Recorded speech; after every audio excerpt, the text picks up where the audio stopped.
So right now we have our 1970 burnt orange Cuda. We've done all the pre-paint, the final fit, everything looks great on it. On this particular car, the underside of it actually gets painted. It's kind of a dark gray, greenish color that it goes. So I'm getting the whole bottom sanded out, then I'll go in and paint the dark gray on it, bring it back out of the booth, get the outside all sanded out, masked up, ready to go, spray the outside of the car, and then we'll let the overspray, kind of like what you see now, kind of just go over it.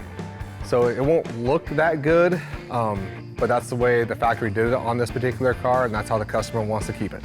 So once it's all cut and buffed, I'll roll it over to Dave. Mark will put the stripe on, and then this car's out of here. Having cars like this kind of helps pick up the flow for us even, because we're not doing as much, but having it out of here gets another one out the door and has it sitting pretty good. This time on Graveyard Carz. This is the first time this has been out of there. Mark and Allysa discover a mint condition build sheet from a 1971 Challenger. Will finishes the paint for Gibson's FK5 Burnt Orange 1970 Cuda. Mark teaches Allysa about the second generation Chargers. And Bruce Gibson comes to the graveyard to check out the work on his 70 Cuda. But will the Ghoul's body and paintwork meet his expectations? On this episode of Graveyard Carz. They're coming to get you, Barbara. It has been established that the buried dead are coming back to life. I'm Mark Warman, and together we bring dead muscle cars back to life, to exactly the way they were on the day they were born.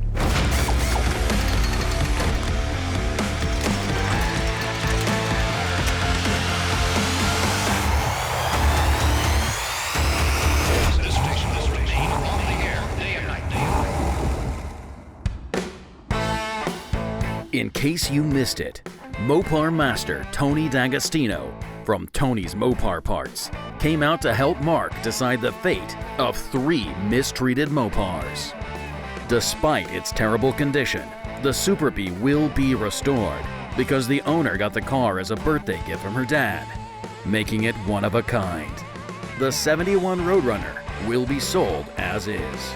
Finally, the 1970 Challenger will be restored. This incredibly clean California car is not only the perfect car for restoration, it's also the perfect car for Tony's wife, Cindy. Dreammaker.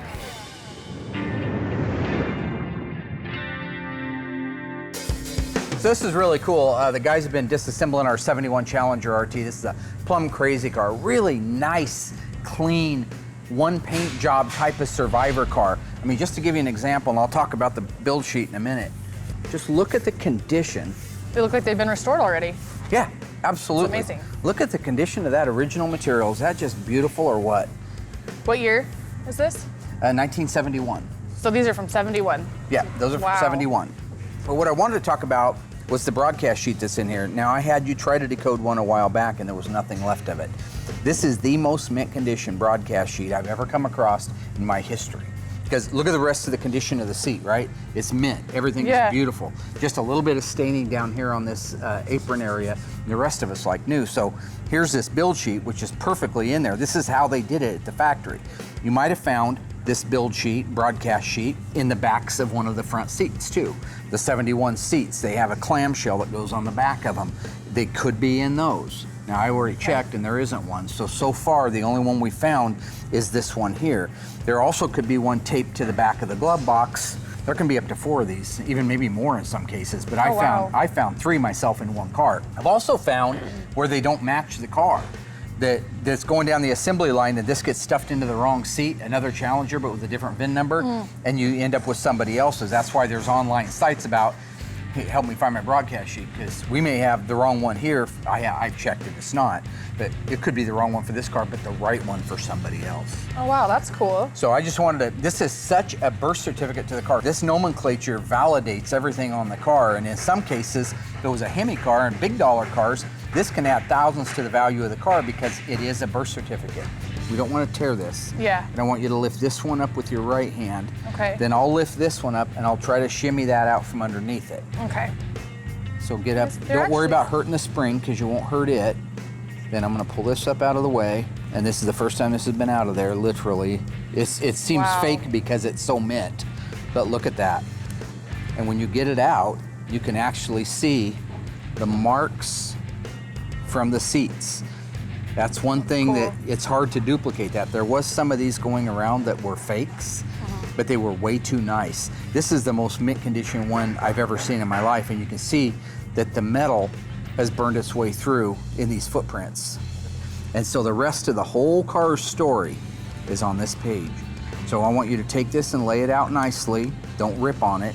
Get the book, and I want you to go through and systematically find out what C16 is. I know what it is, but I want you to know what it is. Everything we need to know to put this car back together is on this sheet. Whether somebody likes it or doesn't like it, it doesn't matter. Okay. If the owner wants to put different wheels on it than the ones that are down here, that's fine. But we do know now what it had. Okay. So I'm going to entrust you with that awesomeness. Okay. We'll probably never find another broadcast sheet like that, so that was an awesome opportunity. Once in a while you'll come across something, but that's the first nicest one we've ever pulled out here. Yep. Yeah. The last time you had me up there with like tweezers and Yep. Little tiny magnifying piece of- glass, and I was trying to unfold it without ruining it, so. Take that into the office, don't let anybody around you. I will get you the book and I will set you up to decode that. Okay, let's do Good this. job. That's Let's do it. awesome. Let's bump this mother. I don't know what that means, I but don't care. I've had a lot of I'm ready to coffee. decode this broadcast sheet. Mink. Is it mint or is it meek? Mink. What is meek? Mink condition. How do you spell that? That's how Andy Crandall called it. He called it mink condition. Like I'd say M-E-E-K? mink, M-I-N-K, mink. Oh, so like Like a mink, the like fur? a sole, yeah. And I said, well, you mean mint condition, don't you? Yeah, that's what I said, mink. He was the first guy to wear his baseball hat backwards. Coming for ya! In this country. I don't. He also renamed Poppin' a Wheelie, Poppin' a Willie. I got this. Yep, he pioneered all new areas for the culture that. today to follow. Nowadays, I do use mink and the knocking on the fender, that's Andy Crandall. He invented that. He's crazy. Yeah. Sandwich. All right.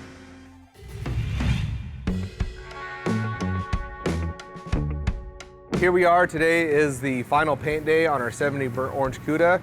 The car is in the booth, wiped down, tacked off, so it's literally ready to go.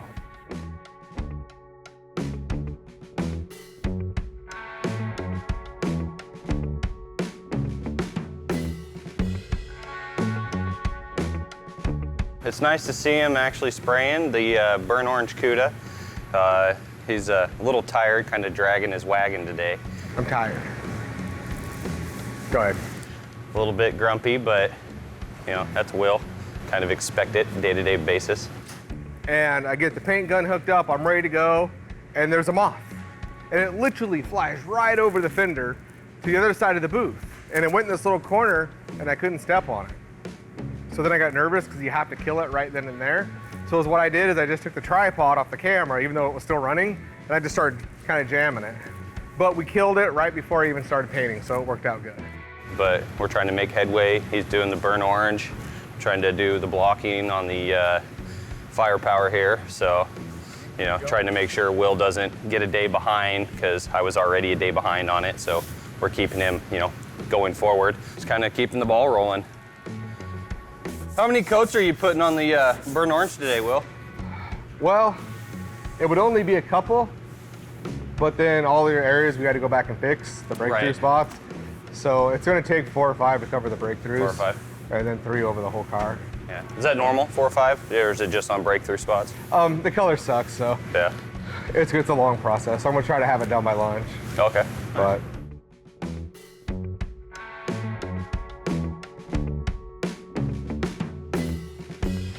so I'm going to go in now, put my second coat of color. I'm going to take my microphone off, put my music back in, and then probably not coming back out until the car's done in like 5 to 6 hours. So you forget how transparent the color is till you spray it. So you get in there like ready to go, ready to get it done. Then you realize that you're going to be here a while because the color doesn't cover for. So once you realize that, you kind of just settle down and just find a nice rhythm. It went really well getting the color done on it. There was no issues, laid down perfect. So looks great.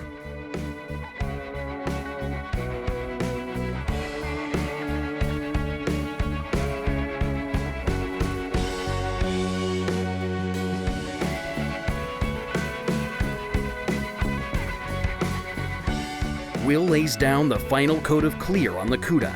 and Mark promptly arrives to dissect his work.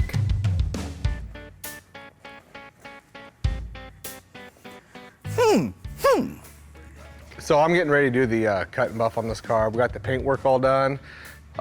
Just having Mark go over it before I take it in the booth, start getting it all cut and buffed. And the owner with this car is actually assembling the car. So once we get the buff all done, it's out of here and the owner can assemble it. Are we putting the decals on it? This car does get a hockey stick stripe. Are we putting it on? Yes.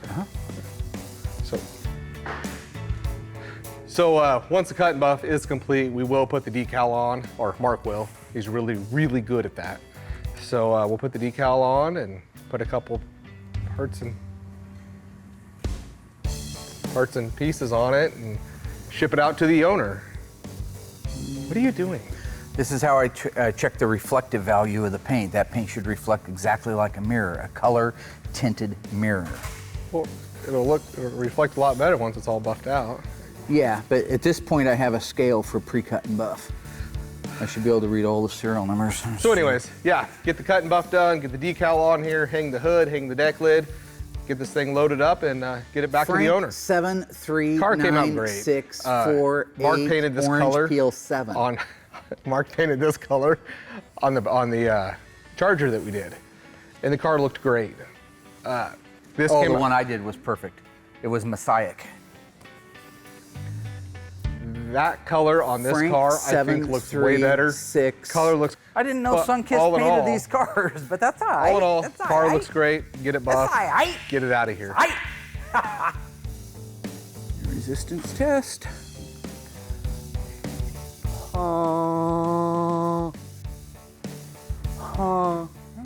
Just want to get it buffed. I'm not even gonna look. I don't even care what he's doing over there. Just want to get it buffed.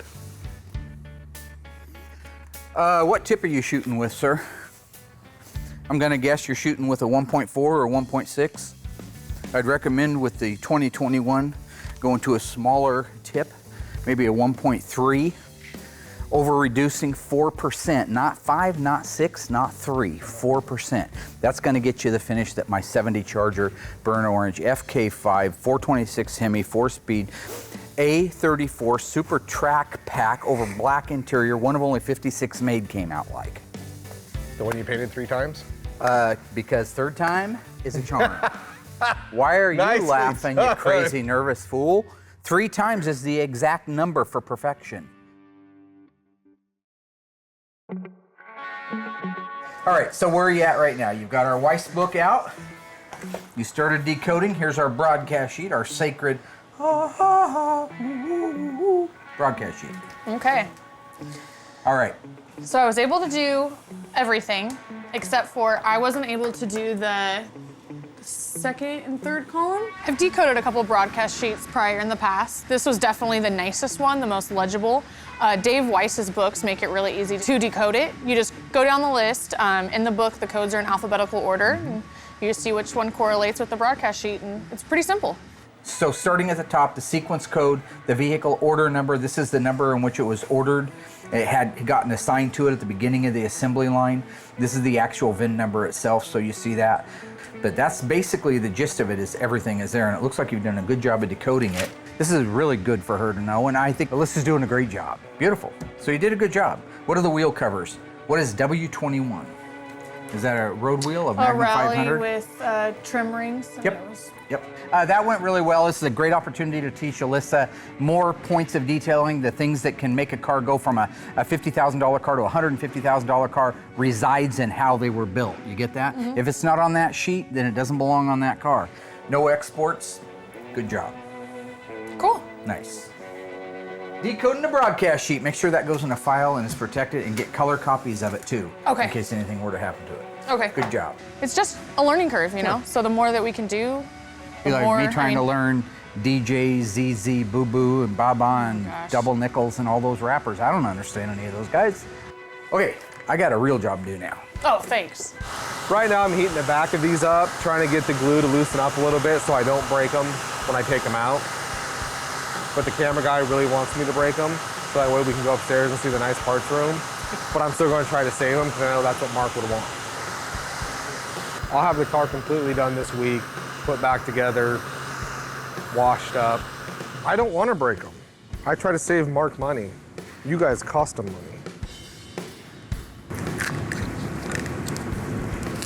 Yeah, oh, it's perfect. Sorry, I saved one. No reason to go up there yet. See, if we save Mark money, he has more money. He is a good check signer. Hot as That's pretty hot. Sorry, suck it.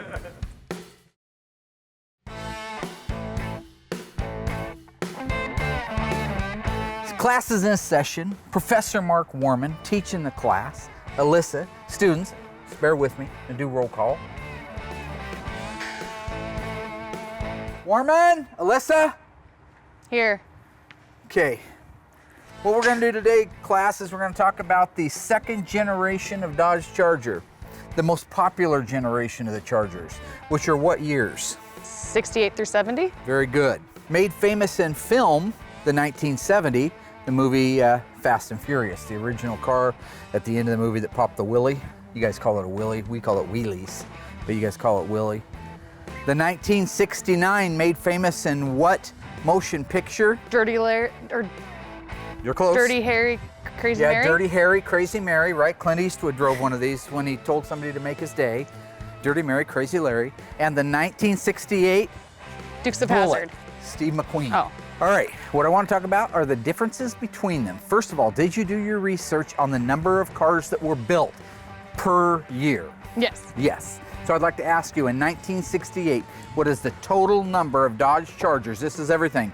This is 6 cylinders, V8s, Hemis, 4-speeds, automatics, SEs, everything. What's the total number? 74,886. 1969. 69,142. That less or more than 68? Less. 1970. How many of these did they make? 39,431. So Almost basically, 40,000. they just keep getting less and less. That's therefore right. more rare. That's right. Okay. The 68 was the introductory year, and it was startling. If you look at a 66, 67, they look like an AMC Marlin, all right? They were not a great looking car. When Dodge came out with that, it set the world on fire. I mean, that was it. That was what we referred to as the Pantaluma dropper, which is Spanish for panties. I don't know what that means. Yeah, well, that was the Action. They called me Action Jackson when I drove one of these, all right? What My does that mean, cousin Dad? wanted a 68 Charger so bad. Cousin Dougie, you remember Cousin Dougie?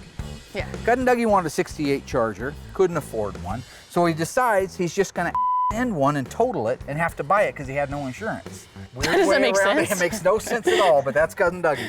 Anyway, he ended up with a 68, and that was the first one that came into the Oldham Warman family. If you look at him from the front, you can see the changes in the nose. Now, the least popular of all is my favorite, the 1970 with the looped chrome front bumper. That's the car I had when I was a kid. You think maybe that's why it's your favorite? Because it was the one you had as a kid? Yes, definitely. Yeah, I fell in love with my 70 Charger as a kid, and I always loved it and always will. The 69, popular by, again, the General Lee and movies like Dirty Mary, Crazy Larry, and a multitude of other things, it got this nose piece, this center, still using the same bumper as the 68, but it has this nose piece in the middle. Some people love it, some people can't stand it. 68, which is probably most popular, mostly because of the cool front end on it. That's a very sleek front end. I mean, of all three of them, isn't that the sleekest of all of them? Yeah, I think so. That's probably your most collectible as well. The 69's probably second most collectible, and your 70's last, but all three majorly collectible. But there's more differences than just the front end. There right? is. There is a lot, and I asked you to look some stuff up. I wanted you to comb the cars and tell me what things jumped out at you as different. The door scoops.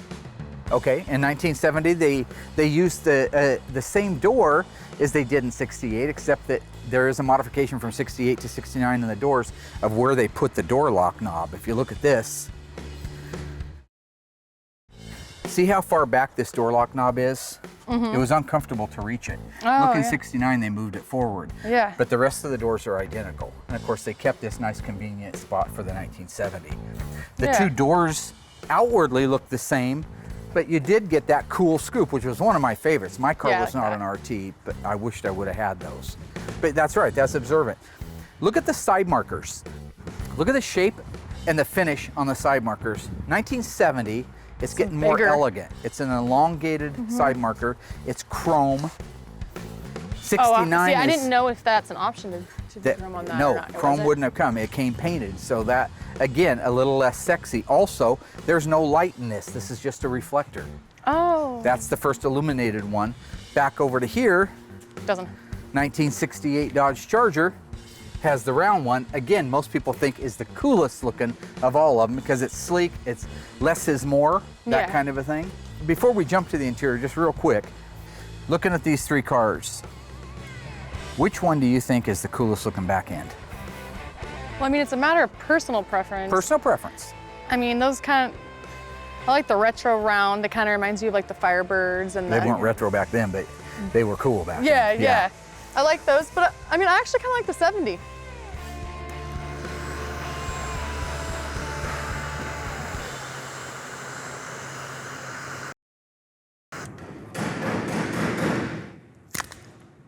Are you happy? Are you happy?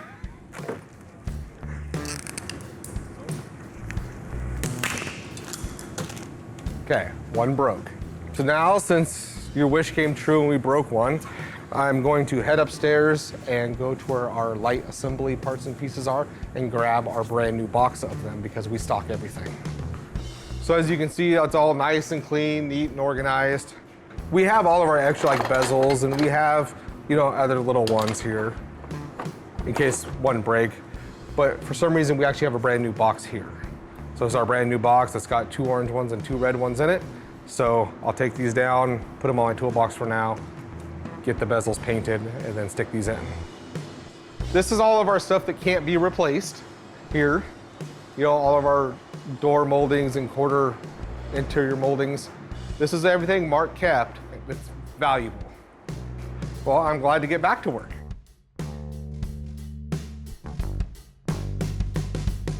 So here's the main they're all differences. different. Certainly the 68 uses the round taillights, the bullet taillights. Those are just sexy at night. Those things pop on and they light up like 4 eyeballs looking at you. That's just cool. 69 is still a good looking taillight and it looks very similar to the 1970. Here's the differences. 69 has this chrome trim ring around it. 1970 does not. See the plastic lens right there? Oh, yeah. Instead, it has this finish panel around here. Okay. So that's kind of a unique difference. Which is weird they did that when they added more chrome, Right. the 70, but they didn't, they took away the chrome in the back. All 3 of these cars are RTs, which is really cool to have all 3 generations of RT on the lot. This is a 426 Hemi 4-speed car, rare as hen's teeth. 440 4-speed RT SE, 440 automatic RT. You mentioned the ignition. You're very observant. In 1968 and all the years prior, the ignition was down on the dash, all right? Yeah. But I think that they found that that was unsafe and they wanted to move it up to the column. Or they decided that they wanted to be able to lock it, and that's how they could combine it with the position of the transmission. So like if you were in park, you could get the key out of it. So this is a 70, so you can see the key way up here. Yeah. If this is in neutral, you will not be able to get that key out of the ignition. It has to be in park, Oh, okay. okay? In 69 and earlier, take a seat in there and look at where it's located at. See it down low? Yep. That one, you could be driving down the road and shut the ignition off and pull the key out and hand it to the guy in the back seat, or you're doing 100 miles an hour if you wanted to. I want you to be able to rattle off every car on this parking lot. I want you to know what the engine is. I want you to know how many were made. I want you to know what the colors are. Every single car, 85 cars on this lot. I want to be able to just point to that and you tell me exactly what it is, what the factory color is, and if it's an automatic or a 4-speed. Well, Dad, you don't even know those. I'm sorry. Every single car, Every single car on this lot, you're telling me. I'm telling you that I know what engine, what transmission, and the factory color of it. And model, Really? really. Anyone? Everyone. We can play any I game don't you want to believe play. you. Well, play any game you want to play. It's easy to say that. You want to dance but I with don't the think you devil do. in the pale moonlight? My suggestion is to drop a quarter in the slot, baby. Drop a quarter in the slot, baby. I know what that means, but I really doubt that you know every single one. Like I said, it's easy to stand back and say that, but what are you doing? What are you? That's how you clear your brain out.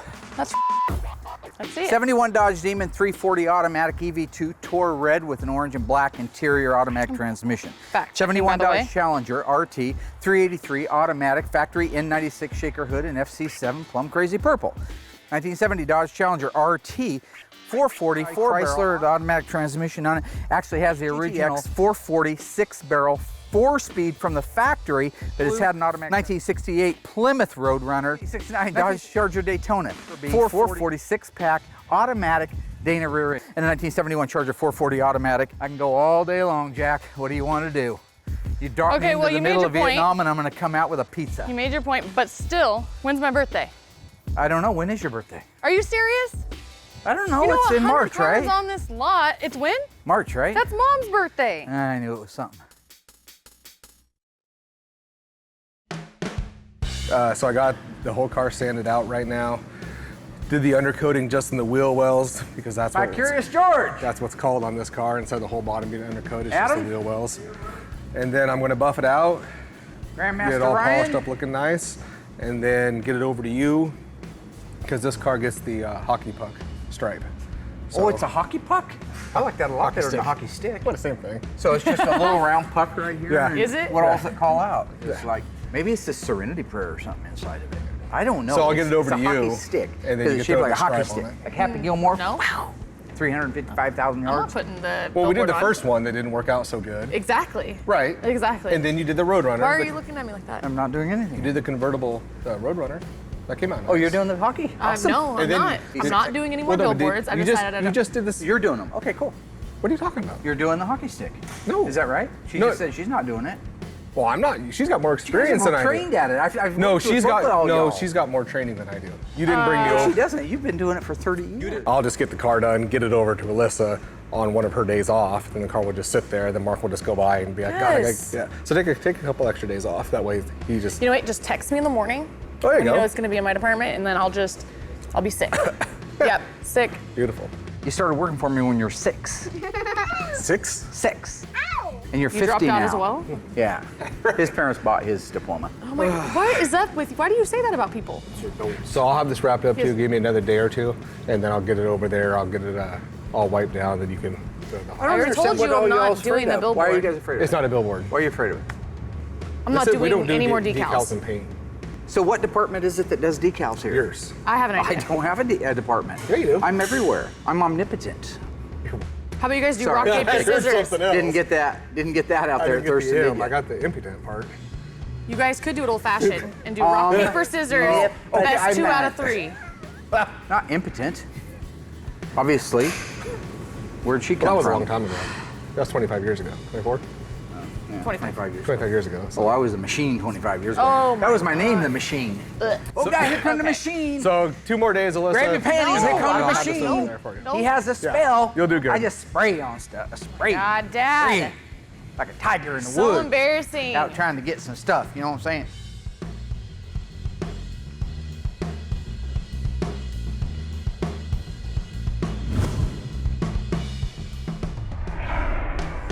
So this is gorgeous. So take a nice look down the side of it. It should look like a sheet of glass. There should be no deviations or warbles. Just stand back there where I was. Eyeball. Looks That's good. the Jaws sound there. 2 things are important. One is that it's perfect, and 2 is that it's done on time, and that's why I've got you out here helping me. I'm getting behind on all these cars. That's the truth of the matter. So I can't keep up with 78 cars that are here all the time, so I'm gonna need you to help me do that. Okay. So I wanna make sure it's done before we call the guy and tell him, and he drives all the way up from Southern California. Oh, well, this car's definitely not done. This car is not done. I don't know where the hood, the deck lid, the side markers, the vertical lock support, and the other pieces are.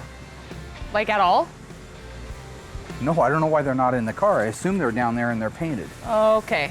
The other thing, just so you know while we're here, look at your door lines. They should be about the same. You should have the same thickness of a gap here as you have here. Now, E-bodies are a little bit tough, and we end up having sometimes to make those lines, meaning we'll have to cut that quarter panel and move it back to get a little bit more open line. And that's just the way it is. It's between the replacement sheet metal and the fact that the cars aren't virgins anymore and the fact that they were never built perfect from the factory.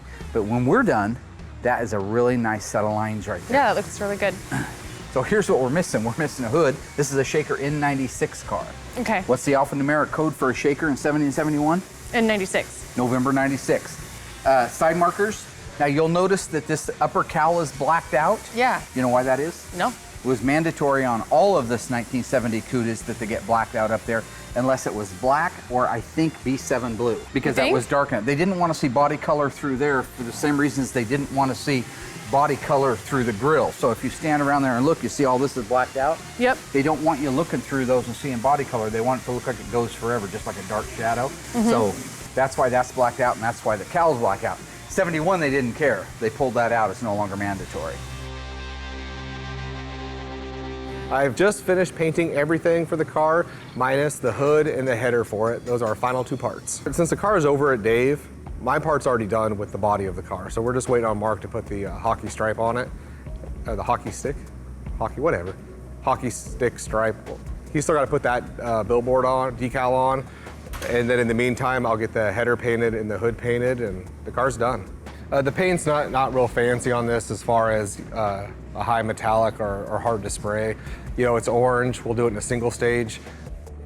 So with the rest of the parts in there drying right now, they'll stay in there for the day. I'll come in on Saturday or Sunday, spray the hood, the header, so when Mark comes in on Monday, we set the deck lid on, we set the hood on, he throws a stripe on it, and the car's done.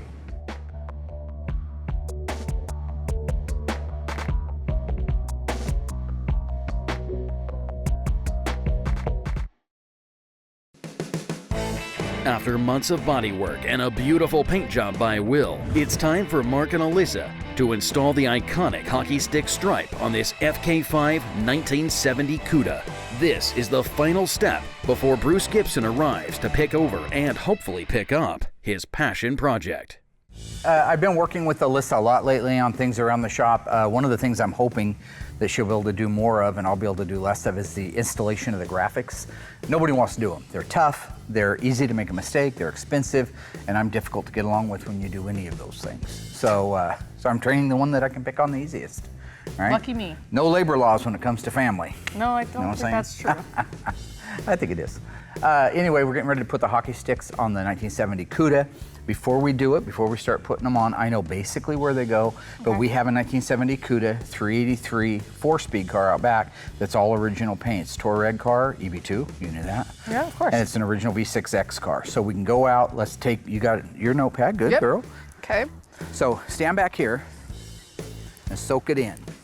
Soak it all in. I want you to stand right there. I want you to pay attention to this line right here. Many people make the mistake when they put these graphics on of getting a rake to them so that this is all kind of clocked like that. No, this should be parallel with this line here, is it? Yes. When you look at it? Yep. That's what you have to do. That's why I cut them apart, is to make sure I get that. Okay. Sometimes these come with the backing paper over all this. I take them apart so I can get the top one on exactly where I want it, the middle one and the bottom one, because it should be as close to parallel with that body line as humanly possible. Okay. So all we're gonna wanna do is, if you take a look here, here's the style line of the car. See where right here it starts to go that way? Yeah. This outline. So we need a measurement, and it looks to me like about 1/4 of an inch, but go ahead and bring me your tape measure. Yeah, I'd say at the closest point, that's what you want to do.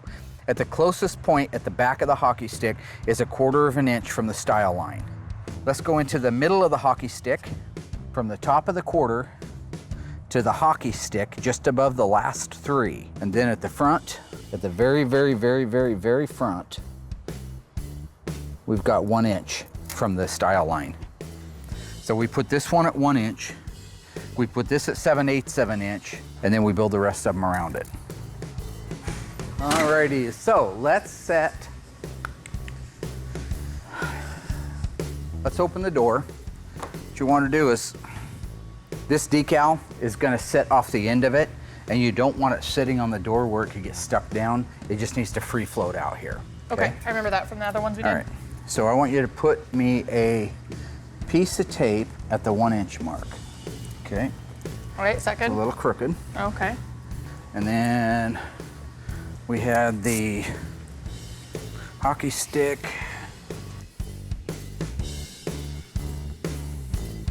So we got our tape line out. Let's Let's lay this bad boy out. I'm gonna hand you that while I put the app gel on. So that's the only place we're gonna mark though, is just that one? Yeah, I got a pretty good visual on where it goes, so. Okay. Just let the kid go, let the kid go. Well, I'm trying to learn. Well, I know, but you gotta, I'm gonna You gotta show you teach me. why. I'm gonna show you something, Okay. okay? And teach you as I go, young weed hopper. Okay. Grasshopper. Okay, take that off of there. Oh, this is where I screwed up the last time, are you All sure? right, so that's because you guys got it wet. Okay. All right, so just let me see it. I'll take this end, you take that end. Down there, hold it up off the ground. Okay, go ahead and pull that away from it. We're just gonna plop her up there. I'm gonna set that there just gingerly. Gingerly. This needs more of a gap right here, so I gotta bring this down. Put your finger at the front. Better, don't you think? Yeah, it's better. It's better. How much are a set of graphics like this? About $200. Jeez. Get back. I just need room.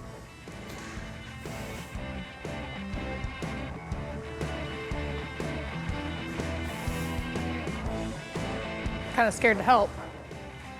Seem a little tense.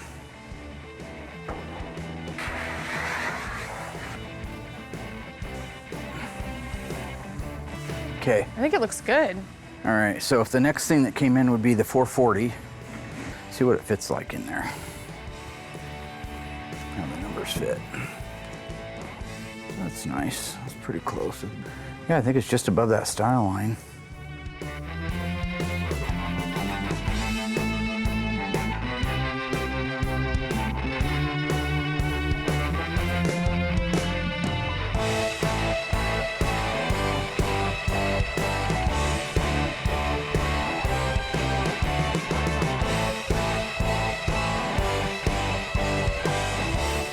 Just want to kind of walk around it and look for any last minute air bubbles that might be underneath it. And if you feel you don't have any, you want to be careful when you're pulling these off that you don't cause problems. So we have our hockey stick stripes installed on our 1970 Cuda. Alyssa, good job helping me. I think that the car came out beautiful. That's a nice contrast. This car doesn't have a lot of stuff on it, and that's just the problem with the 70 Cuda. Really, the hockey stick stripe, you could have had a rear spoiler, you could have had rear window louvers, but this one didn't. So I think that's a really nice, subtle little accent for the car. Looks good, it looks solid, looks powerful, screaming out that 440 right there. So yeah, almost done. More room at Graveyard Cars. Now that the 1970 burnt orange Cuda's classic hockey stick stripes are perfectly in place, the ghouls kick into high gear, installing the hood, deck lid, trim pieces, and rocker moldings. Then buffing, polishing, washing, and rushing this car into the assembly room. Just in time for Bruce Gibson to check out his gorgeous FK5 burnt orange beast. Do you like that? You like those moves? There is your baby. Wow. I'm Bruce Gibson. I'm here today to get my car picked up. Mark's been working on it for a year and a half, something like that. I don't know if it looks any different at all from when. That's completely night and day difference. Holy Christ. Is that just amazingly gorgeous in person? Wow.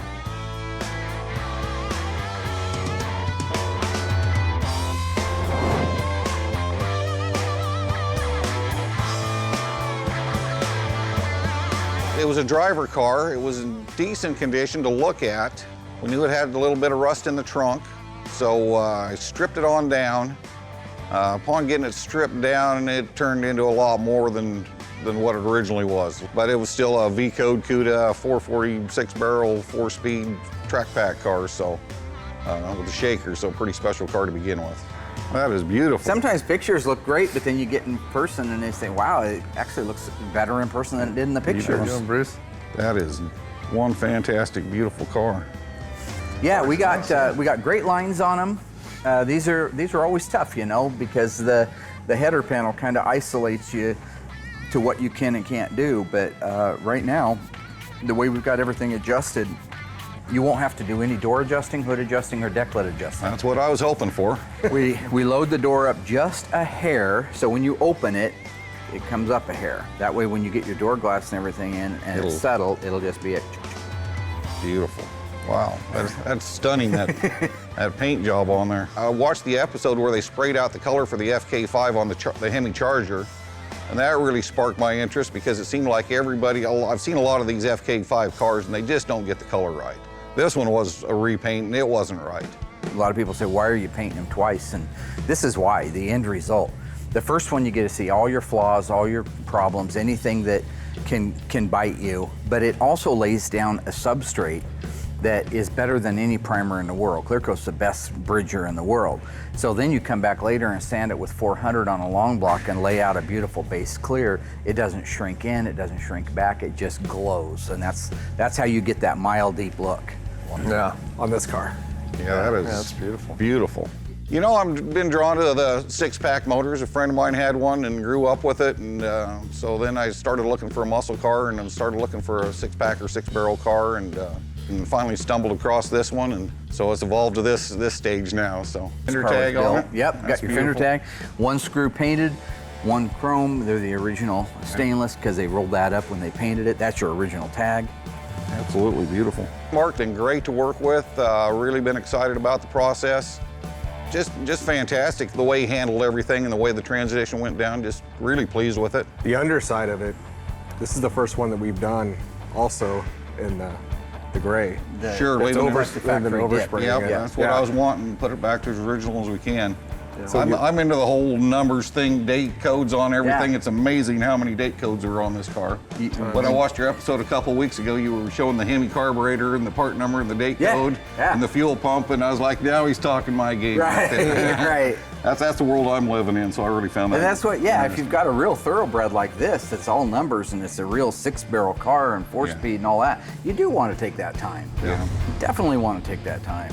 It'll be a show car, trailer queen for a little while, and probably do that for a few years, and then probably drive it some and just enjoy it for the next 10, 15, 20 years, whatever it is. So. Now that Gibson can take his car home to complete the restoration, the Ghouls can check off another job well done. Allysa was able to add more knowledge to her second-generation Charger database and learn to decode a 71 Challenger's build sheet. Will laid down perfect paint with one of the most difficult colors to spray, the very transparent FK5 Burnt Orange. And Mark laid down the law with his adroitly installed hockey stick stripe. Maybe he'll let Allysa do it next time. Maybe. Oh, I am so excited to get this home and start putting it together. You have no idea. First thing you're going to do is call all your buddies. They got to come over and look at it. Yeah, they've already, that's and already take a little happened. credit for as much as you can, because that's a guy thing, right? That's right. Oh, they asked me if I want to come up and paint it. I told them no, I'll let Will have a little limelight, Everybody's come over and helped me put the suspension in. This is a really cool little car. I mean, obviously 446 barrel, my favorite colors. You got your FK5. It's a bit unique to Graveyard Cars in as much as the scope of work is different. Normally now, of course, we'd move over to Dave's area after the body and paint's done.